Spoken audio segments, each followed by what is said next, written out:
Hello, guys. Andres Velez here once again in our podcast. Today we have a special guest, Ruby Velasquez. She is CEO with MRB Financial. Welcome, Ruby. Hola Andres, how are you? Good, good, Thank good. you so much for having me. No, for sure, for sure. Thank you for coming. Como siempre, si tú me dices, yo digo que sí. Right. No, igualmente, igualmente. But yeah, no. So definitely wanted to bring Ruby into our podcast just to kind of more anything so you guys could get to know who Ruby is, how she got started in the industry and with her company, and how we pretty much work together, collaborating in the business. So can you share with us a little bit of how you got started with MRB, or from more anything how that came into place? Yeah, definitely. Again, thank you so much for having me. A pleasure to be here. Hope that everyone that's listening, you get some value out of this. As far as me, how I started all of this, I always wanted to be a business owner. I remember being 14 years old and thinking like, that's what I want to do, but I didn't really know how it was going to look. Fast forward to how MRB Financial was born, it was out of a need. Really, how it was born. It was pre-pandemic, way before the pandemic. MRB Financial is a virtual organization. We, as you know, we work together. We do video calls. And the reason why I started was because I used to be a financial advisor, and I used to have an office and no one came to the office. All the phone calls, there was really phone calls, how we managed everything, and signatures via HelloSign or some type of digital signature platform. And I just thought, I know how to work from home. I taught myself to work from home in high school, to study from home. So I was like, let's bring that. And the need was to give other people like myself, other accountants, this opportunity to be able to work from home because it didn't exist before. So it was more geared towards bringing professional people to the masses from their own home. So MRB Financial was born from that idea, that mindset of I wanted that opportunity for myself, so I'm going to give it to someone else. There's a lot of people that know how to work from home. Then the pandemic hit. Before the pandemic, everybody was like, what do you mean video? What do you mean? What's Zoom? What's Dropbox? All the systems that now everyone is very aware of. And it was challenging at the beginning, but then the pandemic hit, and that's really when MRB was established. It was like we knew, we were already prepared for that. And here we are, post-pandemic, 5 years later, we are still here. I love what we do, and yeah, that's how we got here. No, that's amazing how you mentioned that. So I know we had conversations in the past regarding when the pandemic hit, it was like an easy transition for you, like because most people were gravitating to working from home, everything virtually. Nobody was really going out as much as possible. But during that time post quarantine, that was like an easy transition for you, wasn't it? Yeah, So, yeah. It was, for me, it was no transition for us, really. Right. You know what I'm saying? Like if I were like, hey, it was a good transition, but we were already doing it. It was more giving people the comfort through the video screen, that you could talk to me the same way as if I was in front of you. And I think that part right there, that was a transition people had to do with us, to say like, oh, you're already here, you already have experience. There wasn't any learning curve for us at that time. Right. No, that's amazing. Yeah. That's amazing. So, no, yeah. Another question for you. I know a lot of people are probably curious how we work together as a team or anything, because we are a team at the end of the day. Different industries, but we work together, collaborate. So, in your opinion, how does real estate and financial advising / taxes come into play?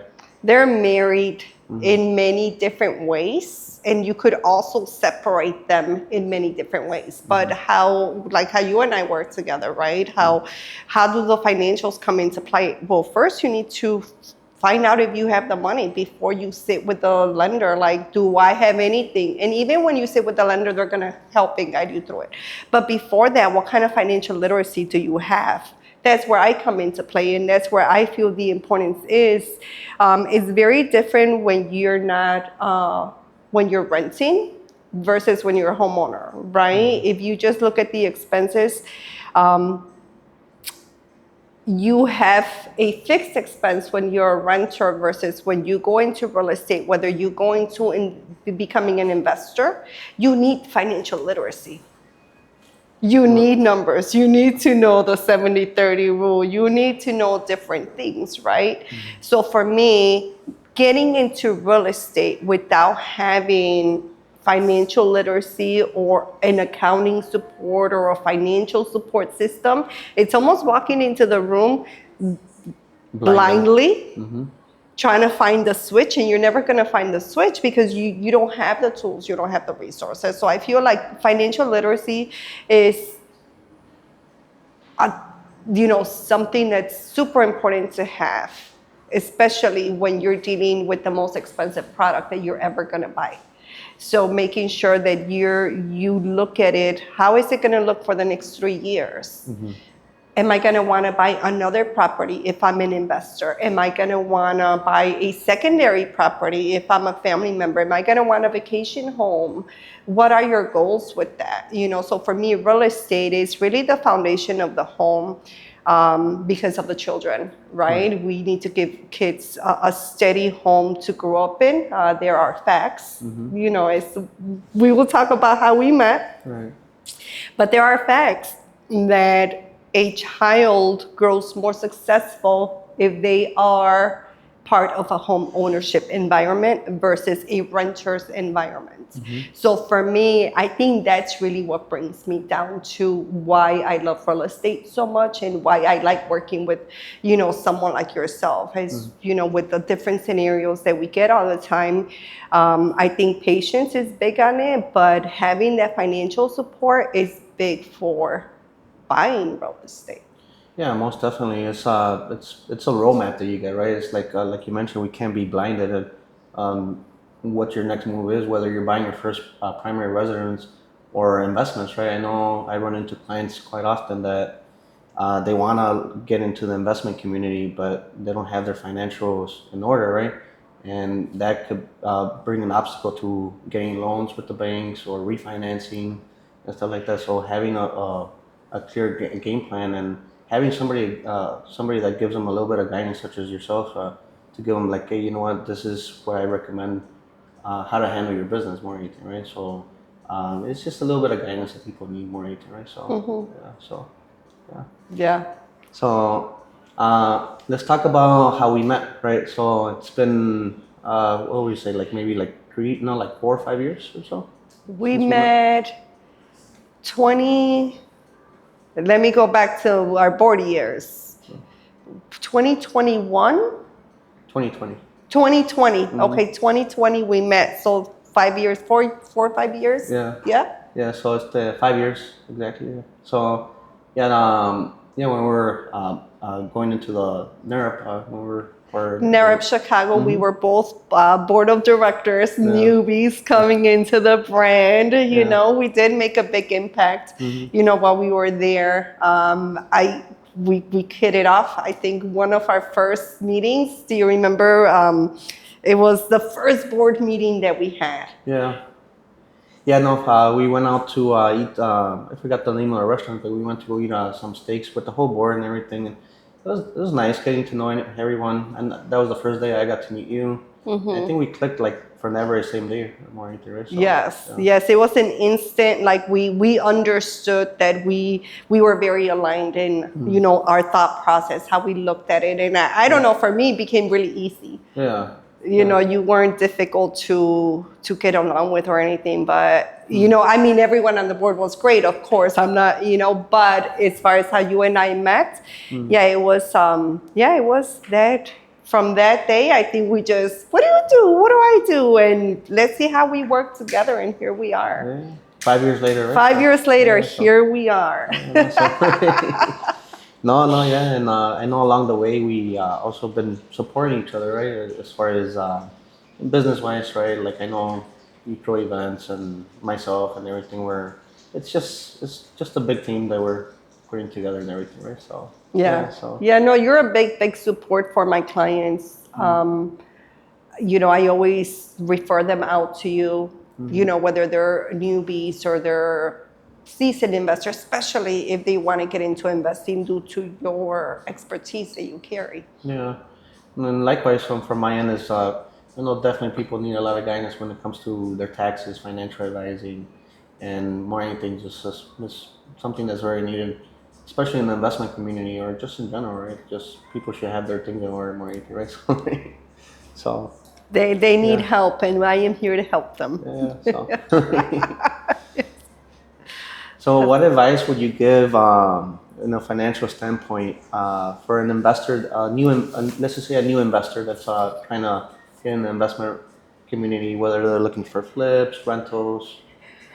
I think the first thing is making sure that they understand all the expenses that they're gonna have coming in, especially from a transaction standpoint. What are the first things that I'm gonna need to open up my wallet to, and be prepared for that, and then also look at the whole transaction as a whole.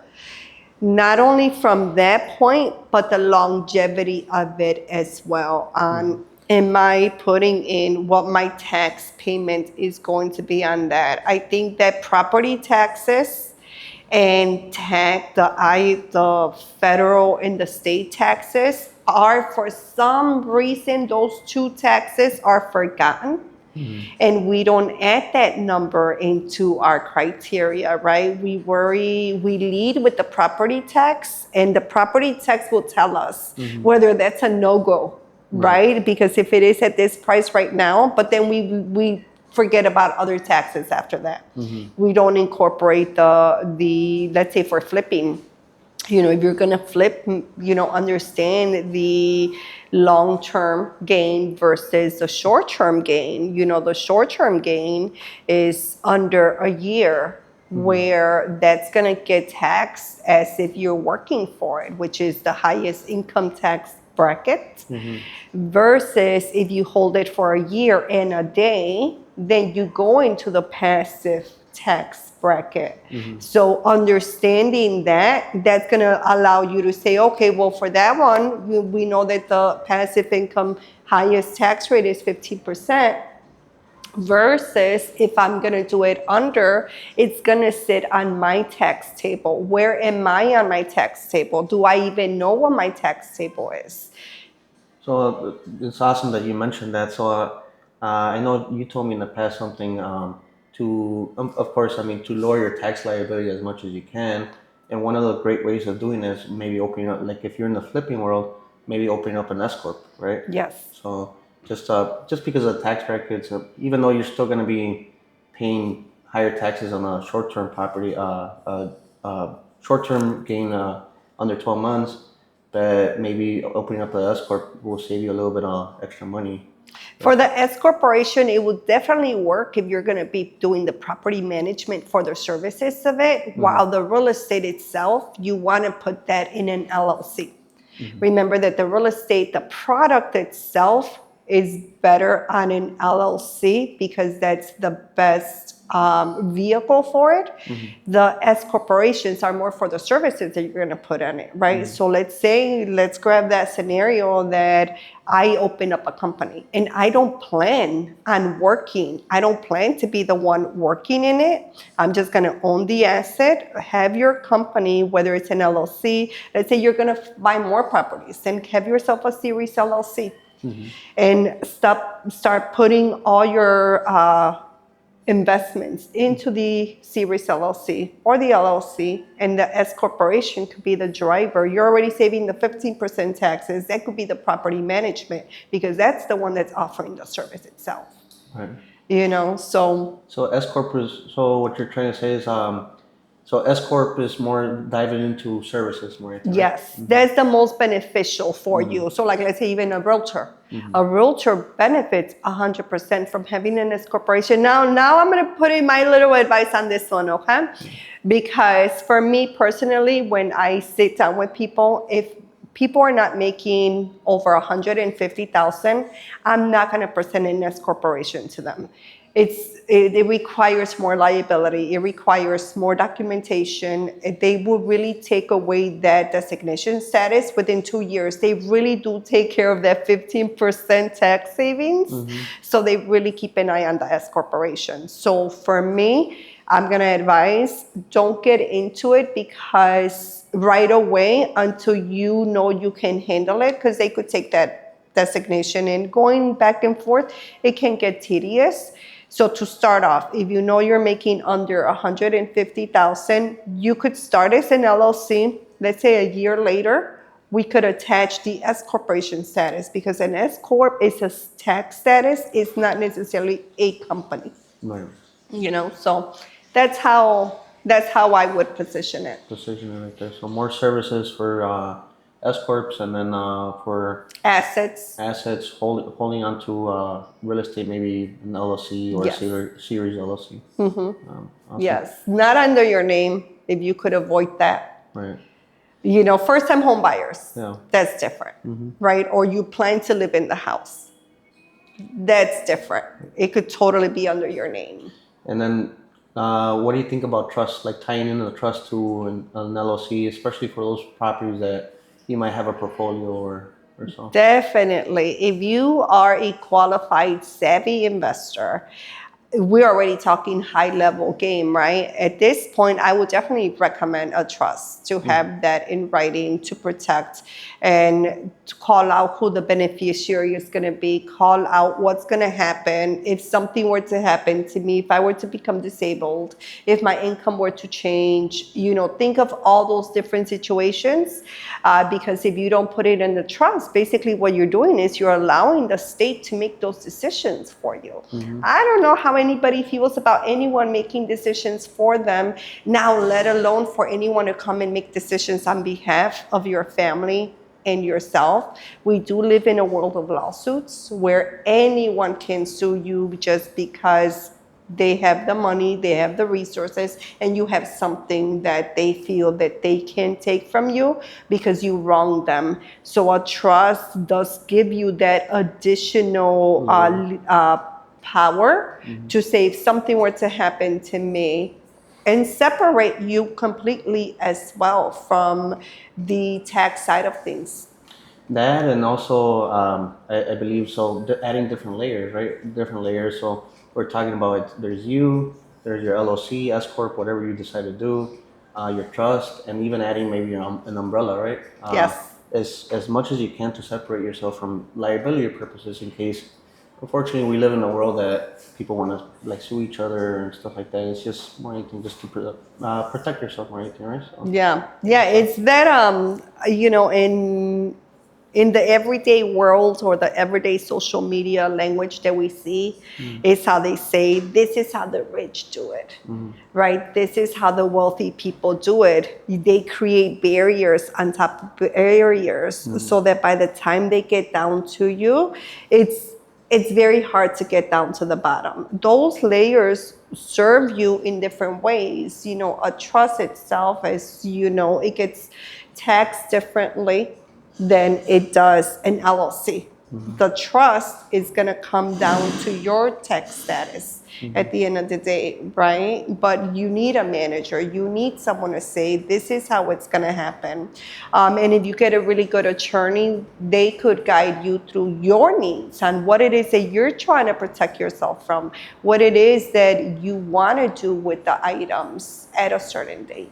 I don't know, 100% agree. Okay, so, what other services, Ruby, do you offer in your business, right? So we talked about tax services, financial advising, what other services do you offer to people more anything? So. Yeah. So believe it or not, I offer 15 different services, and those services have little umbrellas under there. I've been in my field for over 20 years.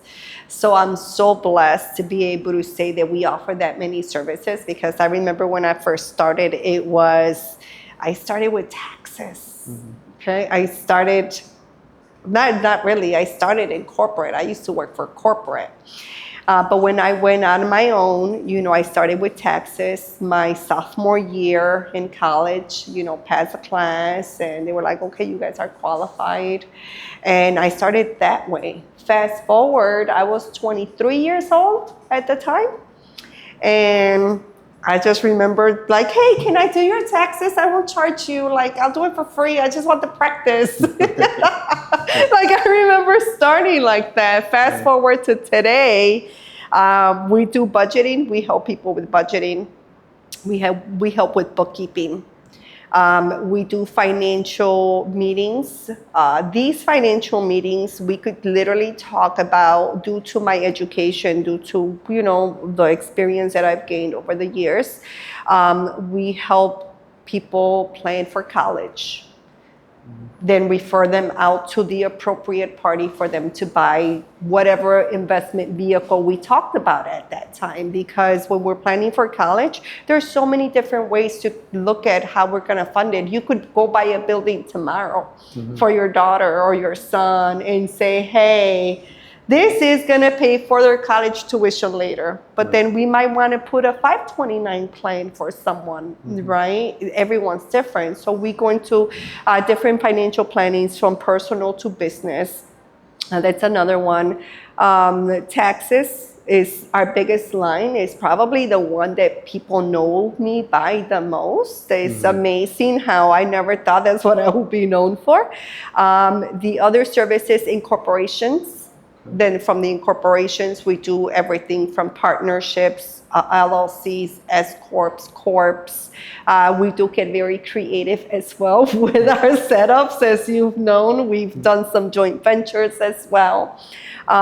We also do in the ITIN community, that is something that grew over time, that we are now, as of this summer, processing ITIN applications, whereas before we were doing the renewals only. Now we are helping people with, getting their ITIN in place. So that's newly added for us. Other services, I'm trying to go through all of my website right now. It's a lot. Yeah, financial management is another thing that we do as well. How some people will look at it will be like, in your world will be, I had to word it by head. Property management. Property management. Okay. It's equivalent to property management. Something like that. So that's like our financial management. We do have some clients that they're like, no, we want you to pay our bills. We want you to keep up with our check, with our credit card, or a business may want that as well. So it's not necessarily that we're managing a property, it's more that we're managing the finances, the financial side of making sure that the bills are paid, all of that. So we offer that service as well. I didn't know that one. You didn't know about that one? You just hear me say it when I say financial management? That one right there, yeah, I mean, that's good to know. That's good to know. You're like, wait. Sorry. Yeah, no, so no, that's good. Yeah, because I mean, more anything, it's like... It's my fault you didn't know. I will own that 100%. No, I'm familiar with a lot of your products, but it's more anything, it's just, I know it's sometimes like, most people don't know that, like everything that I do, right? It's like, for example, people don't know that I'm in the construction world as well, right? Yes, let's definitely talk about that, because I love talking about that. But right, so, I mean, yes, I'm a real.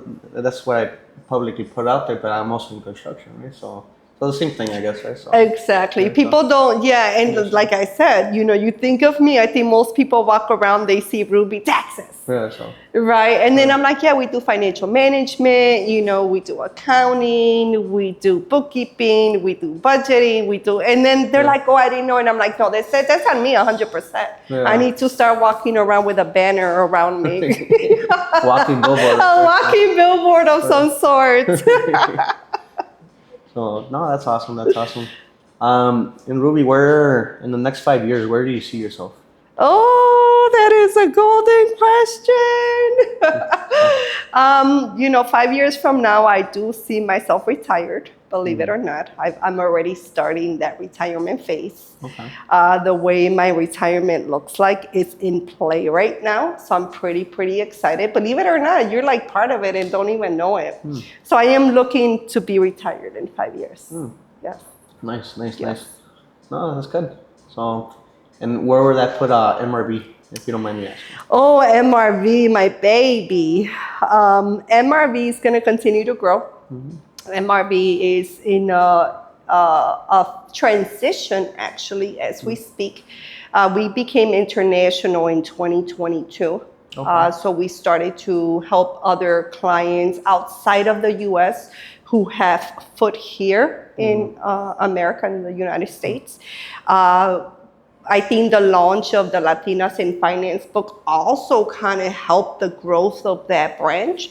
So MRV Financial is really looking into expanding nationally, internationally. Nice. So I hope to see MRV Financial in the vision where I have it right now. So no, MRV will be here. Nice. MRV will definitely be Nice. here alongside with other business ventures that we have going on. But I do see me in a different capacity. I don't see me being at the capacity that I am since I'm going to be retired. But no, I do see me playing a different role within the organization. Okay. Yeah. Nice. Yeah, it's all part of growth. It's all part of growth right there. So no, it's awesome. Yeah.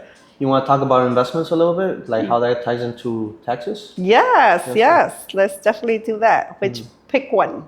Okay. So let's talk about rentals. How to scale up rentals. All right, let's scale up our rentals. So- How many do we have so far? Let's create a scenario. What do you mean? Like. Come up with it. Okay. So let's talk about the Burr method. The All Burr right. method, right. So wait, I don't know if that ties into.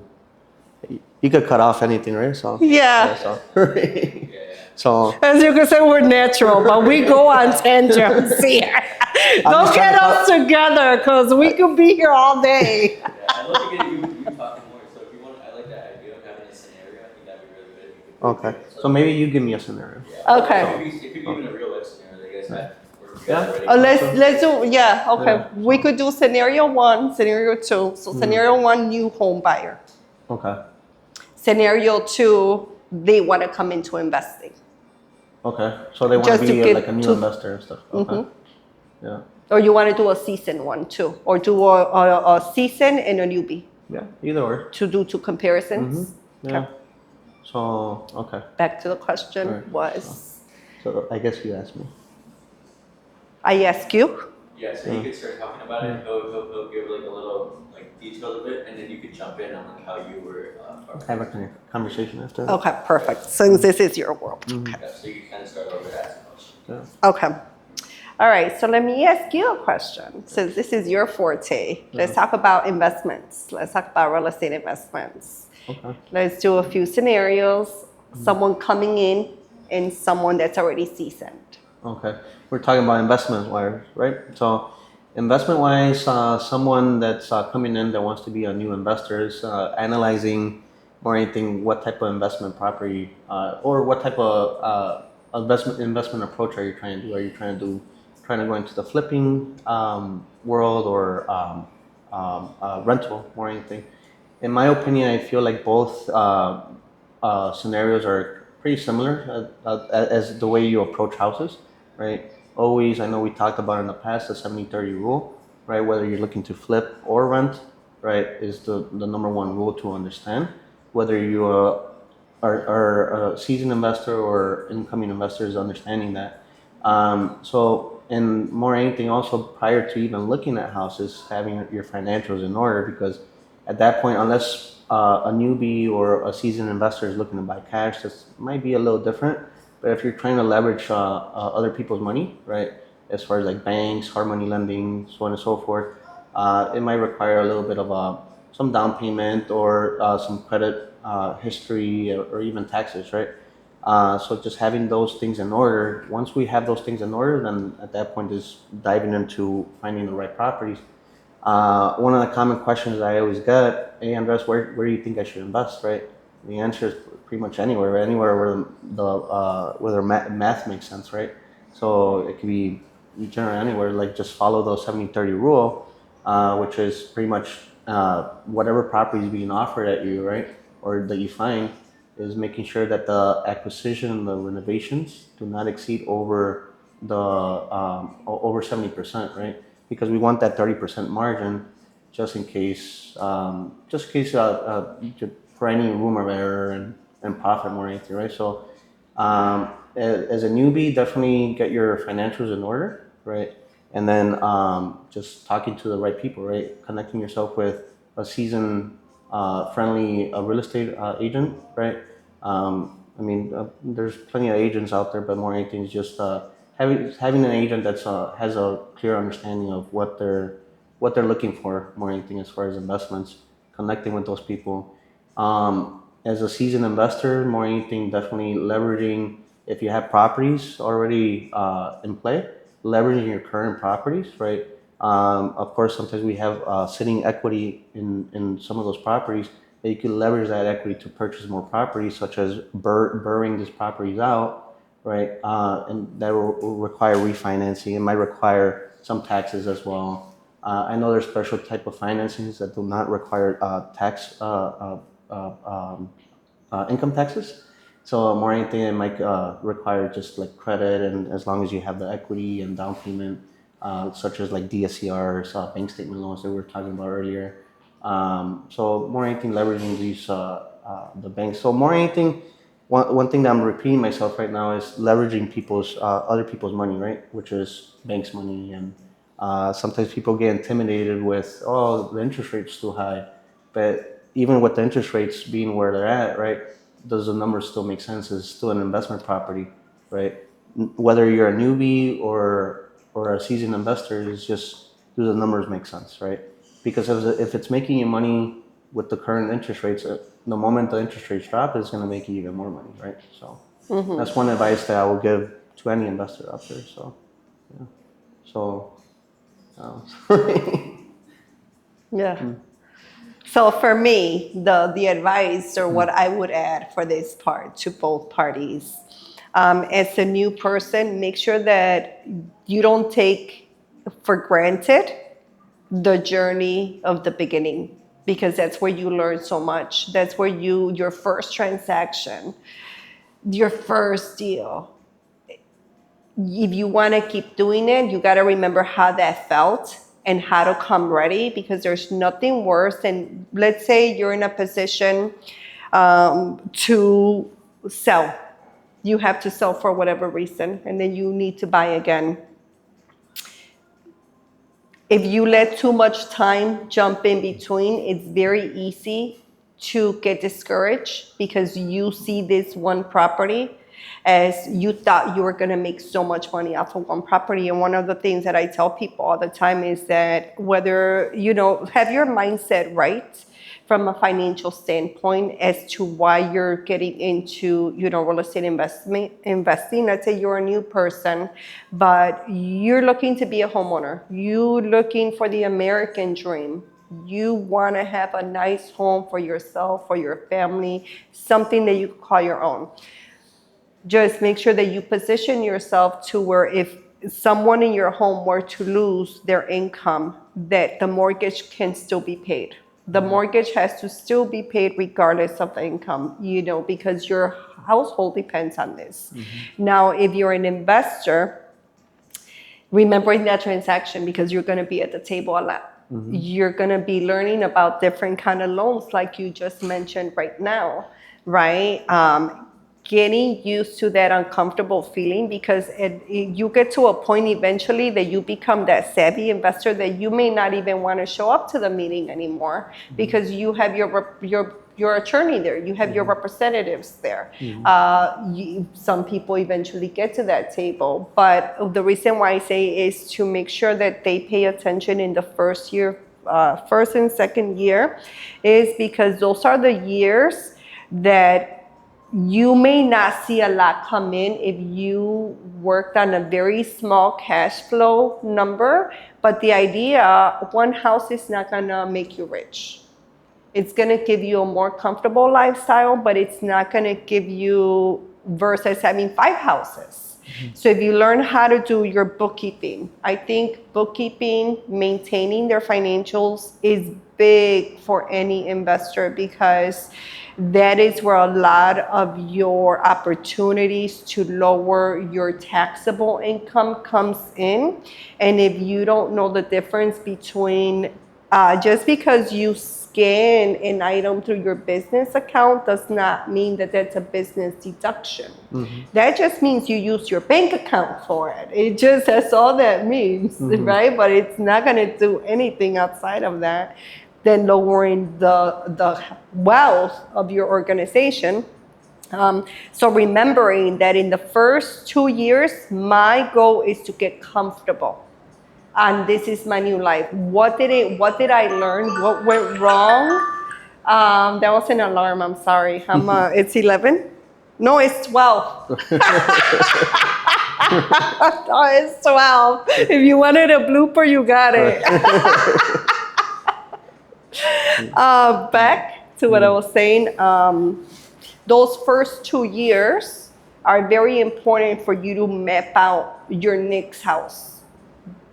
If you're going to pull the BRRRR strategy, you want to be ready for the second year. That's how you and I kind of regroup with our clients, to say, hey, so-and-so, it's been 3 years. Where's the other investment? I need you to call Andres. I think you're ready now. Or I could gauge when someone's ready or not and say, hey, scenario, there's conversations that I tell people, don't put any more money into this property anymore, please. This property is not going to be worth anymore. You already put enough in it. If you want to spend money, go call Andres. Go call your realtor because you need another property. If you want to keep, there's people that have a thing that they want to be fixing, and that's why I'm like, oh, they should be flippers. Yeah, no, it's to diversify your money, right? More Yes. anything, right? Diversify your money. It's like the saying, don't put all your eggs in one basket. And more anything, just keep on building on top of it, right? Yes. And eventually, it's like the snowball effect, right? 1 property, 2 properties, 3 properties. It just helps you purchase another property, and it just keeps on going, right? And with the mixture of the banks, more anything, right? So, yeah. And like you mentioned, as far as like the 2 years, it's pretty much that's the learning curve, right? That's the learning curve. Learn from like building your foundation more anything, the knowledge it's power more anything, right? So. And you have it because you're in practice. So knowledge is power, but with the practice, it just makes it golden. Because you've already gone through it and you're like, I gotta go and do the next one. If you could do it sooner, even better. We see people all the time. There's people that come in, buy 1, 3 months later, 4 months later, however it comes in, they do it within the same year. But not everyone's ready for that. There's a lot of fear as well, in the real estate. Or I think it's just because it's a product. It's the most expensive product that you're gonna buy. Yeah. So those 2 years is really working out all of those glitches, everything that didn't work out, and then just keep going if that is the goal in hand to become that savvy investor. For the savvy investors, it will be to make sure that they keep an eye on their investments over time, that they visit their investments if that's the type of investment that is not falling apart completely, that's not uninhabitable. Because then you're gonna need to put more money than you had to by, giving a drive-by. But overall, really looking at your portfolio and saying, am I in an opportunity for me to do some turnover and get more? Like, that term, squeezing the... How does that say? Squeezing the last drop out of your lemon. I think that's how investors should look at their portfolio as well. Are all my investments standing on their own 2 feet, or is one investment having to take care of the other? Because that tells you that one's gotta go if it's starting to suck out of the other ones. No, yeah, it's also people hold on to stuff, right? Hold on to stuff and everything. And if it's not something that's like even let's just say it is producing, but if for whatever reason that house is causing you a headache, right? Maybe it's the tenants, maybe it's something, right? Maybe it might be a time to just get rid of it and more anything relocate somewhere else or just buy a different property, right? So it's sometimes peace of mind is it's also good too as well, right? So yeah, so I agree with that for sure. Yeah. So, Yeah. I mean, and you could tell there's a big difference. But when you look at both parties, we're all humans. We're all driven by something. So I always say, yeah, the fear is going to be there, but it's just a thermometer. Name it, call it, but still do it anyway. You know? yeah, no, for Yeah. sure. So, Have you guys applied that to you, like your team at all? Like, if we guys are talking about this advice, you guys are giving you guys like actually put that into play for your team. Like, what is there a situation that you guys have done that before recently? Let me stop this. I am so sorry. I am so sorry. Let me turn off. I have an alarm on the hour for different reasons. I am, you talked about the phone, but I forgot about my alarms. They're going to keep going. so what was the question right there? So I'm saying, like, so you guys are giving a lot of advice and, like, obviously some little of your experiences and, like, what you guys think are, like, the best way to go about a certain situation. I think it'd be good to kind of give a real world example, like, what you guys have seen in your field. You know, 'cause, like, you guys are already saying, like, oh, like, don't do this and think about this stuff. I think it'd be good to have, like, a real example, like that. Like, oh, I had a client do this before, and I told them to do this, or this, like, guide them this way so that they can go away from this. You know, something like that. I think a real world example would be really nice to kind of go in there. Yeah. Okay. Okay. No. I mean, you don't have to go too specific in detail. Obviously, as a client, it depends on how you want to go about that. Right. I think a nice example of that would be really nice. Okay. Okay. So maybe an idea is the burst strategy, right? Well, one, right? Out of like maybe we could come up with different ones, but how to recycle that money over and over. How people get afraid to pull the equity out of their house. Yeah, like a house that's paid off, like their own personal house, for example, right? And I could add the fear-driven base on how they're not afraid to take it out to pay off a credit card. Right. Or the quinceañera or whatever it is. Right. So yeah. So, yeah. I literally kind of started off like, yeah, I had a client like last month. Did this. He wants a client scenario. Yeah. Okay. Yeah, You don't okay. have any names or anything. No. No. So, No, we okay. don't do that. Yeah. Oye, estoy bien sentada así. No me veo muy tanto to the side when I talk to him. No. Nope. You're good. Okay, So perfect. You're not supposed to pay attention to the camera. You're good. Okay, perfect. Right. So, so talking about like burst strategy and everything, right? So, I had a client of, I was talking to a client maybe a few months ago, and eventually she ended up pulling the trigger. But more than anything, I was going over the burst strategy, right? The burst strategy, and more than anything, they told me, hey, you know, I got money saved. I got pretty much like 20% down for the next property, and I asked them about the one house that they have, right? So their intentions was to buy a second property as an investment, right? And I'm like, hey, you know what? Tell me about your house, your current house. And I could tell she was a little like, hey, you know what? No, like I'm not talking about this house because I don't want to sell it, or maybe she was thinking I was trying to like convince her to sell it. No, that's not the case. It's the whole thing that I was trying to kind of see right there is how she could leverage that one particular house. So I found out that this property was paid off, right? And like, hey, you know what? Do you know instead of using your own your 20% over here, you could leverage this property not by pulling all the money from there, but some of it, right? And then maybe using that money to buy another property, whether it's buying it cash and buying the cash, fixing it, and then refinancing the property and recycling that money over and over and over. So sometimes people ask like, hey, how does this person get so many houses, or like how do they have a portfolio of like 5, 6, 7, 8 properties, right? And all it is just recycling the same money over and over and over, right? So that one property right there, that one property could be equivalent to 10 properties in the future if it's done right? And doing your homework, doing your math problems such as the 70-30 rule, right? Making sure that you're able to refinance that property and pull the same exact money or even more out of that property so you can recycle all over again. So I know sometimes people get intimidated when they're, this is my property, this is where my family lives, but that's an asset, right? It's an asset, it's a vehicle that could take you to another level, right? So that one property, I feel like it's just, It's the beginning. it's the beginning, right? It's the beginning to many more if leveraged correctly. Yeah. Right? So, No, and there's a lot of fears behind that. I see that all the time on my side where even buying the first property, I'll use, just from my end, I have so many people who can buy a home.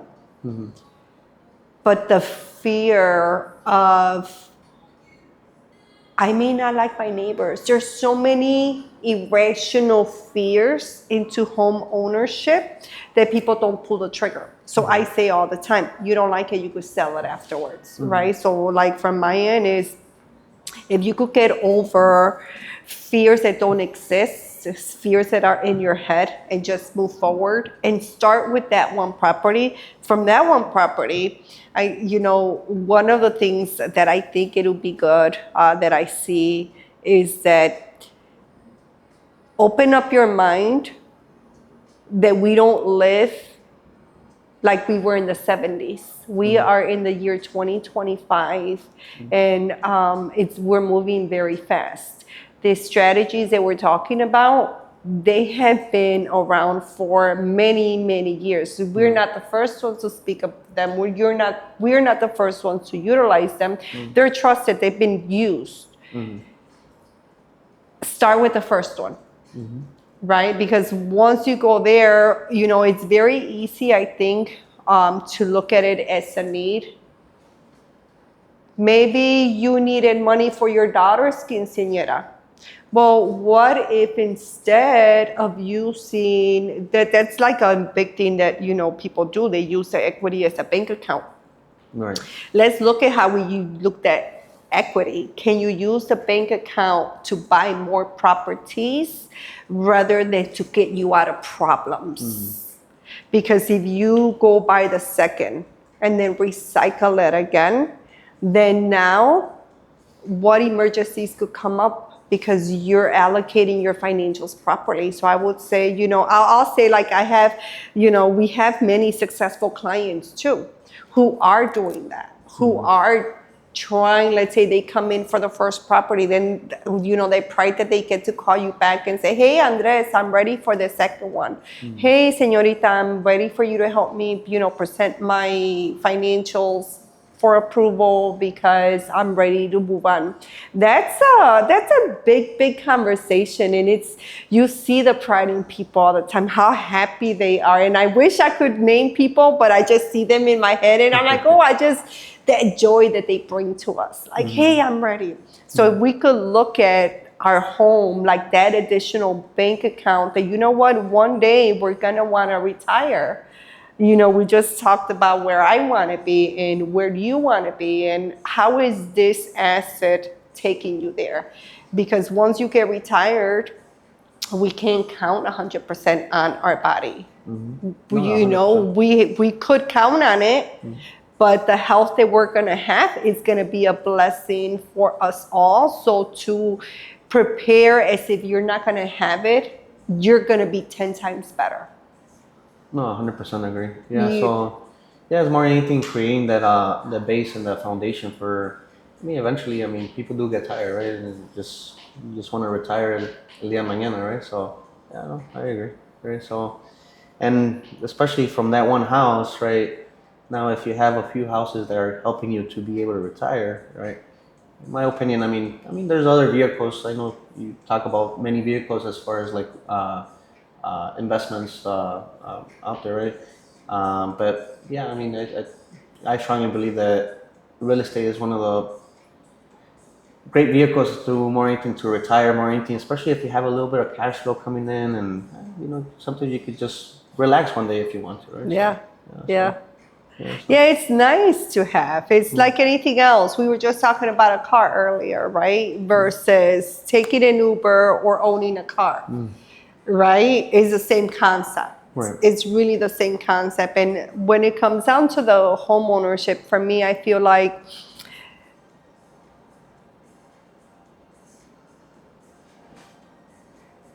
it may not be for you today, but it'll be for you 5 years from now,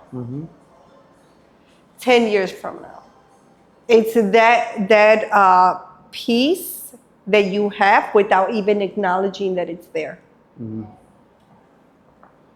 Yeah, no, everybody has their own timing, right? It's their own timing, and let's call it what it is. It's buying real estate is one of, you got to be ready for it. You just can't just go on there like, I want to buy a house right now. You got to prepare yourself financially. You have to be okay with it as well, and knowing the fact that you're able to sustain that mortgage as well.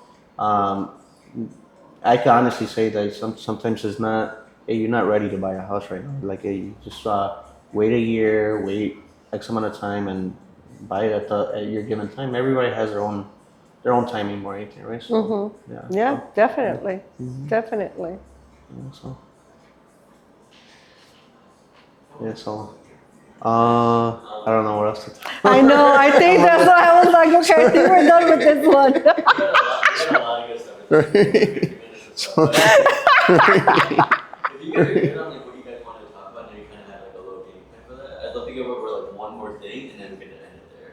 Okay. But like you guys went over a lot of good stuff. We have 50 minutes or so. Nice. But I'd love to get a little more outside of this topic of being like, okay, what do you guys do outside of work? Now, outside of work? People Okay. people like, hey, this is my favorite restaurant. I go to it all the time, every weekend. I go here, or a place you go with your kid, or maybe like, oh, look, what's the one You're thing going to you guys find do? out how boring I am. So you can throw in your favorite restaurant you go to on the weekend, or you go with your friends or something like that. Just throw that in there. Maybe give a little shout out. I'll lie. I'll make myself interesting. Yeah, any hobbies you guys do, anything, it'd be like a draw or whatever, any little things you guys want to throw in there, just a little personal. So that- Okay. Okay, awesome. So you can start off with like, okay, we talked so much about our job and everything, but what do you guys do when you want to wind down?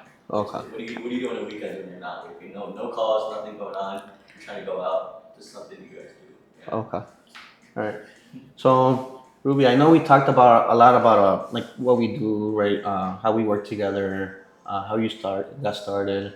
Tell me a little bit about your interest. Like, what do you do on your time off? Like, when Ruby doesn't want, like, I'm done with work, and I don't. Do you have like a favorite restaurants, like a special hobby that you do? Yes. So I love to make, I don't know, I like to bring things back to life. So I like to spend my time gardening. Okay.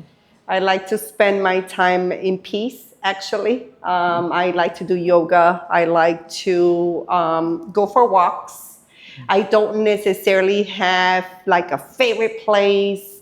I think for me, it's more of centering myself. So if I feel like that day I need to go for a run, I'm gonna go for a run.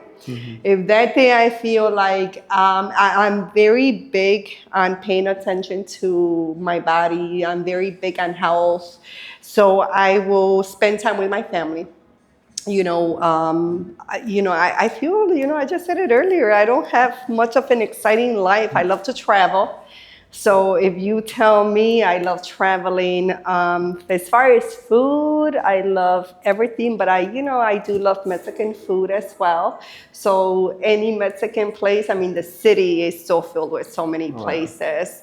But if you were to ask, like, really, what do I like to do? I really like to spend time with quality people.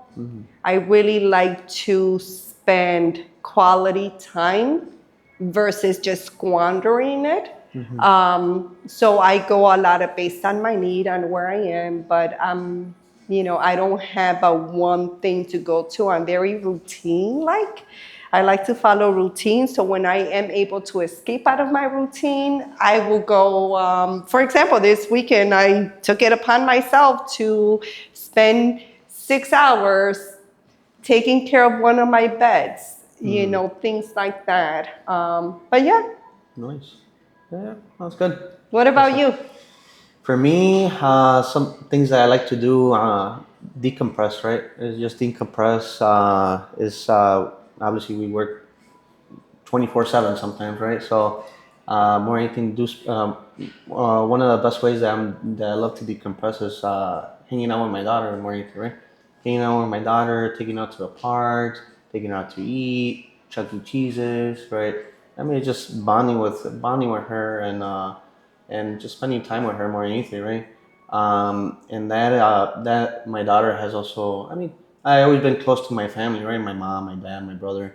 But I feel like more anything, my little one, right? She just unites the family. I don't know. She has like superpowers or something, right? So she's like, you know what? Like she brings the whole family together. Everybody just wants to be around her, right?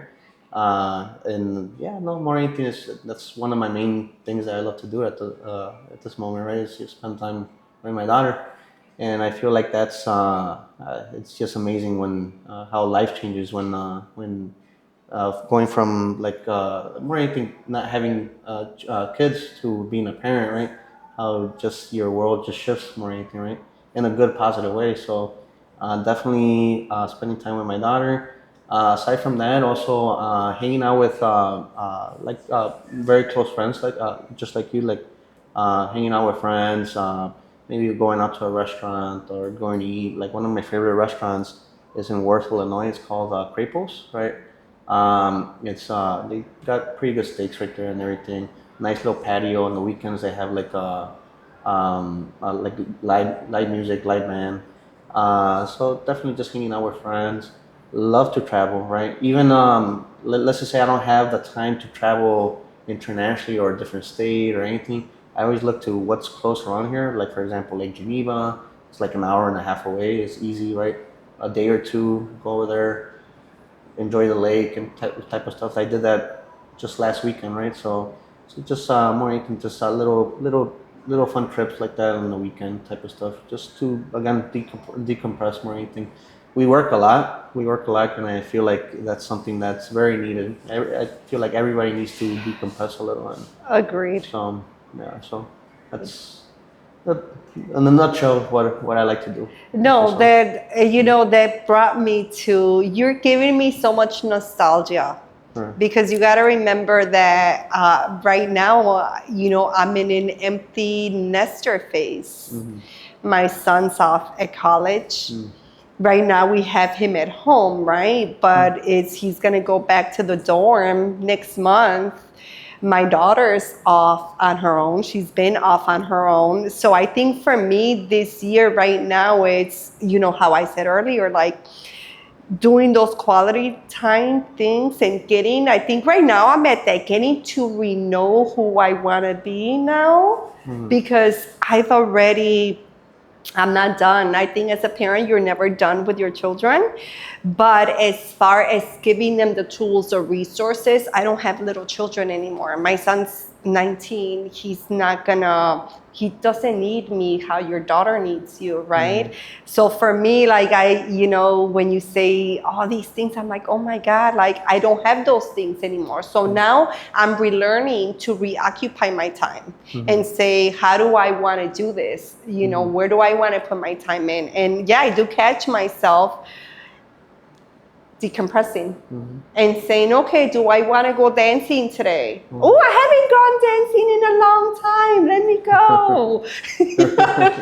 And we're getting to see like recreating that person of who am I going to be now? Because I think in the position that I'm in, we're like in very drastic positions, right? In the position that I'm in, I've already taken my kids to Disney many times, Lake Geneva, like now we're doing more adulty kind of things. So I think my family and I were at that like rediscovery. And it's challenging, but it's very fun at the same time to get to see how your kids are going to be. But at the same time, it's giving me that opportunity to like refocus on where I'm at right now. So I'm like, okay, let me see what else I like to do. But really, I do like to bring things to life. I really do enjoy just, I don't know what it is about it. I do get a lot of gratification and it makes me relax Yeah. because I'm in a computer all day. Yeah. if we're honest, I'm literally inside a computer all day. So for me, when you pull me outside, that's already an adventure. That's already something that I'm like, oh yeah, I totally could use this break just for 5 minutes. We could just sit here and, like you said, have that quality 5-minute meal, 10-minute meal, lunch, whatever it is. Yeah. Yeah. Just focusing on what you're doing at that point. It's Yeah. always about being present more than anything, right? Being Yeah. present and present doing nothing, right? Sometimes, right? It's like just like, you know what, I'm not doing anything, not today, right? It's like, you know, I'm present on my well-being, and that's it, right? It's just part of we need that as humans more than anything, right? So Yeah. Are there any routines?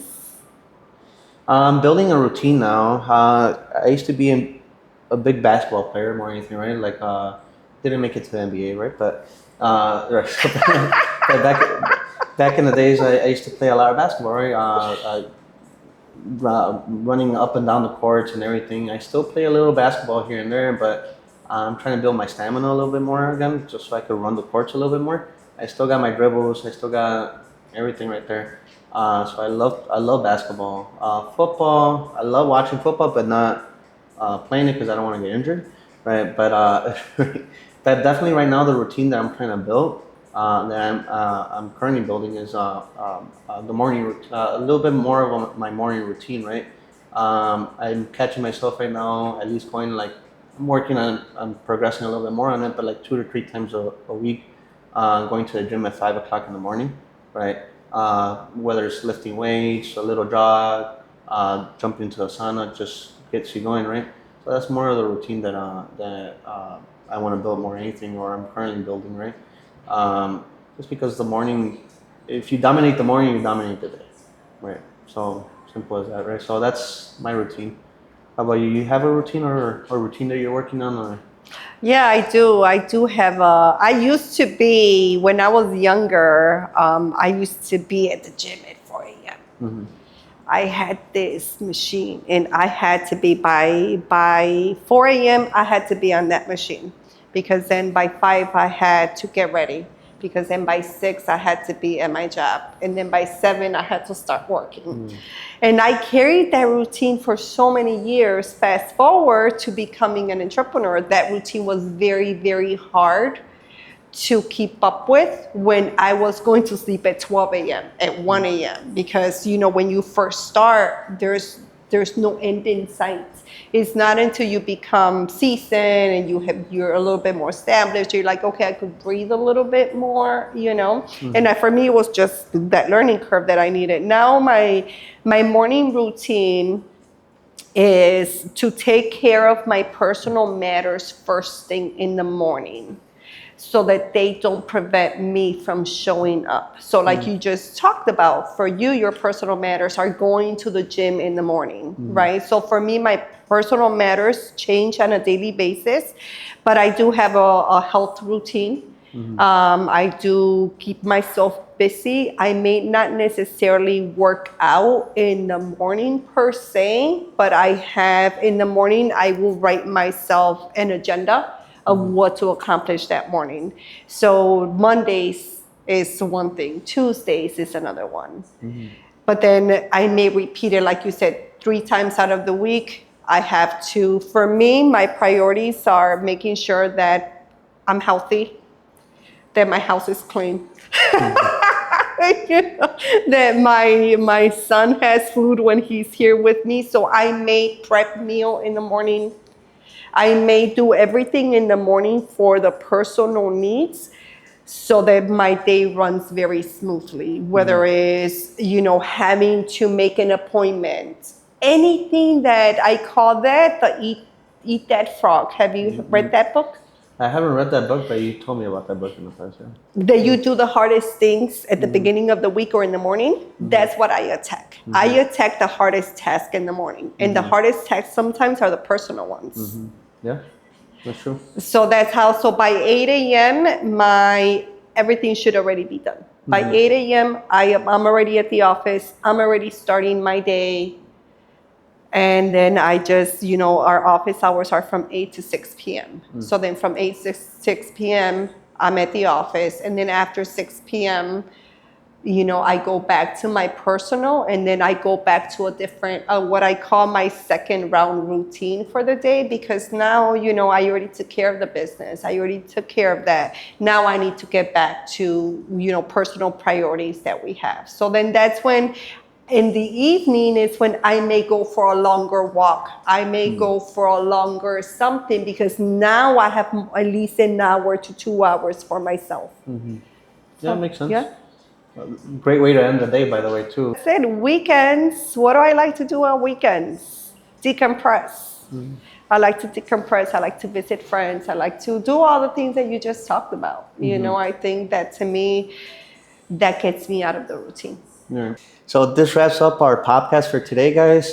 Thank you, Ruby, for joining us right here. Thank you guys for watching, and stay tuned for our next podcast. So. Thank you for having me.